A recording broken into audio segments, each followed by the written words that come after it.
Good morning, class. Today we're going to be learning about the parietal lobe. It's located superior to the temporal lobe right here, and some important spaces to remember is right here, posterior to the central sulcus, we have the primary somatosensory cortex. Another area that's good to remember is that we're also going to have the somatosensory association area. Also, Wernicke's area is also located in the parietal lobe, and we're going to talk more about that in just a second. So, the primary functions of the parietal lobe. It integrates the senses. So what that means is this is a place where you can receive sensory input. Also, it's where you can store memory that's learned from senses. So for example, you put your hand on a hot stove, you're not going to do that again because you're going to remember how hot that was, the burn you felt. And now we're going to get started on Wernicke's area. This is where you learn about the receptive language. Wernicke's area is where you're going to be able to understand what language is, what you're hearing, and process it. Hey Alec, did you print out the 200 pages for Dr. Hernandez's class So today? you like slip and slides too?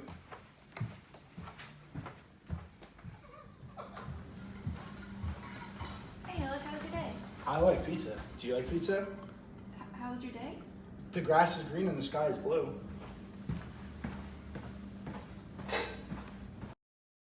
And that is what happened when Wernicke's area is compromised.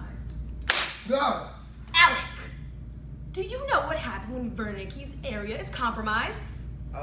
You have poor receptive language but good expressive language. All right.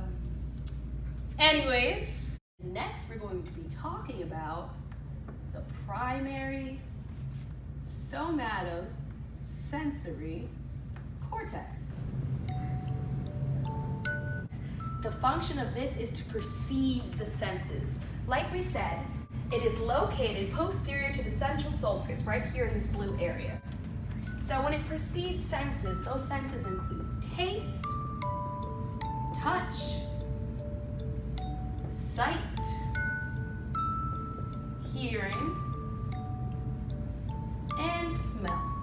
It's very important to understand how your senses are being affected, because without them, life would be very difficult.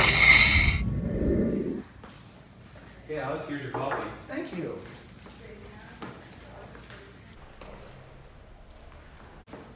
What the?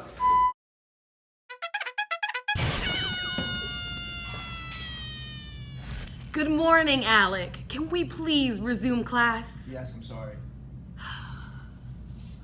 Okay. So now, who can tell me what happens to the primary somatosensory cortex when it's compromised? You're incapable of perceiving your senses. Well, at least someone is excited to be here. Thank you so much, Emily.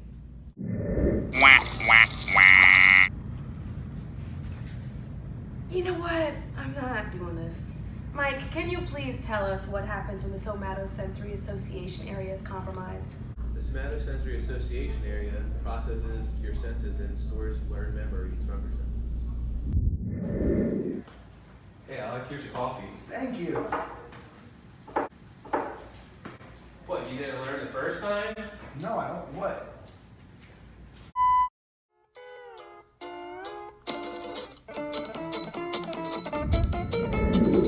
Alright, class, and that is it for today. I hope you enjoyed our lesson on the parietal lobe. Next week you have an exam, and I will see you all next class.